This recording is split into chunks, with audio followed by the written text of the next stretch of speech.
Arielle has spent the past 25 years living and promoting consciousness through all forms of media. She is one of the founding partners of the Spiritual Cinema Circle, a DVD club dedicated to providing movies about love and compassion. She is the author of 7 books, including the Hot Chocolate for the Mystical Soul series, and her latest book, The Soulmate Secret, Manifest the Love of Your Life with the Law of Attraction, is an international bestseller.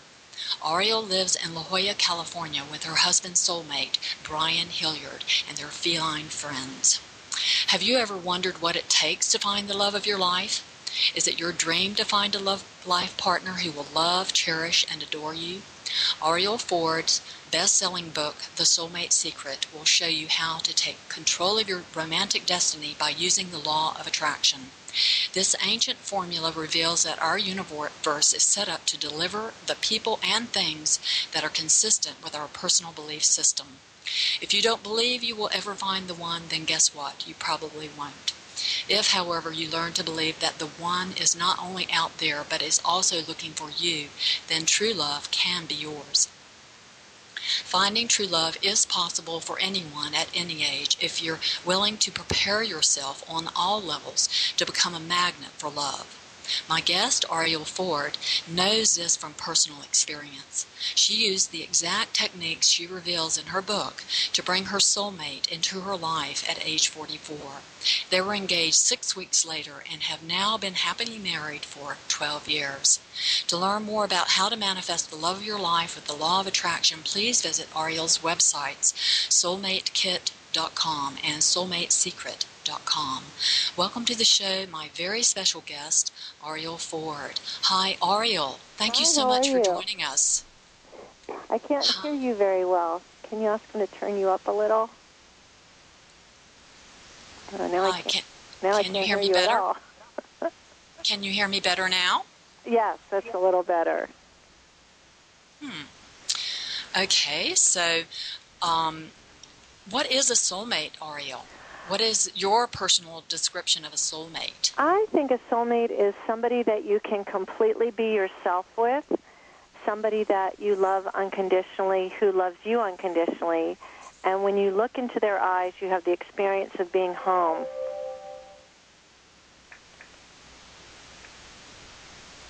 So tell us your story. What is the story about how you met your own soulmate, and what led you to write your book? I never had any intention of writing a book about this. What happened was 13 years ago, I decided to use all of the manifestation tools and techniques that I had used in my career with a lot of success for many, many years. And I didn't know if it was going to work, but I thought I'd give it a try. So I spent, 3 months just manifesting like crazy, and then I met Brian, and as you mentioned, we got engaged 3 weeks later, and a year after that, we got married 12 years ago.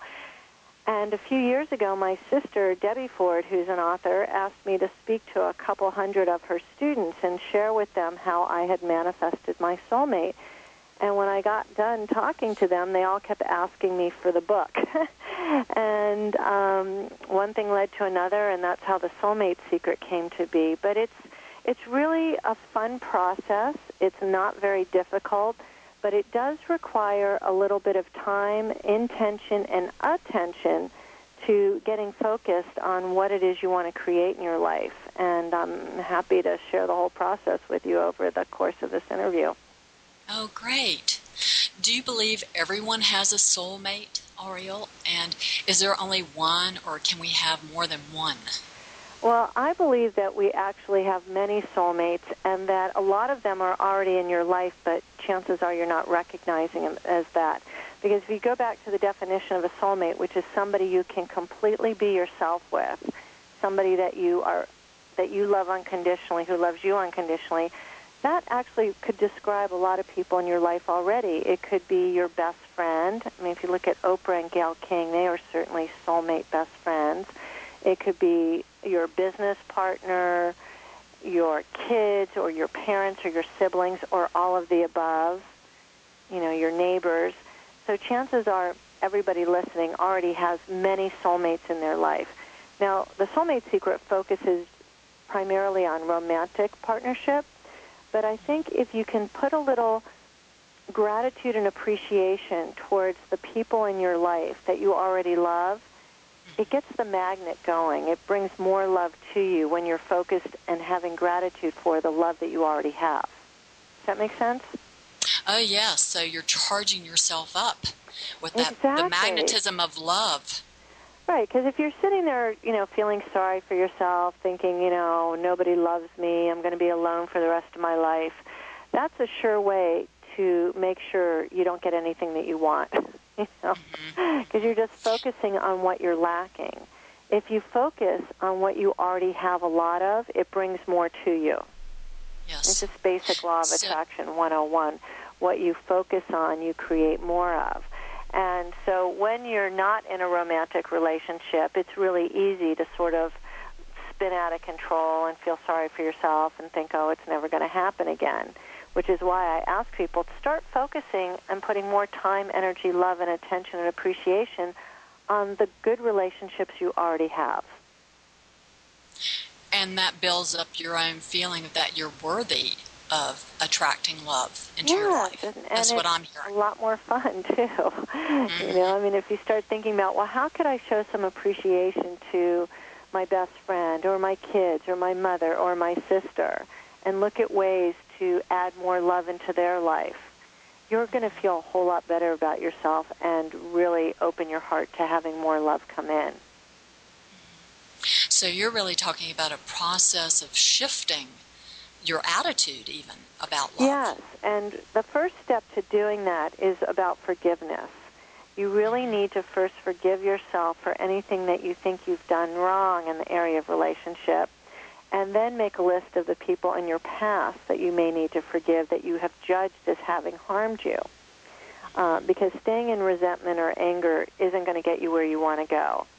So find a way to forgive them, and in the Soulmate Secret we give lots and lots of easy practices for doing that. The simplest way is to sit down and write them a letter. Not that you'll ever send the letter, but write a letter and tell the truth from your point of view of what went wrong. And then you can burn the letter, tear it up, destroy it, whatever. And then write a second letter. Write a letter from their point of view to you. How did they view the relationship from their point of view?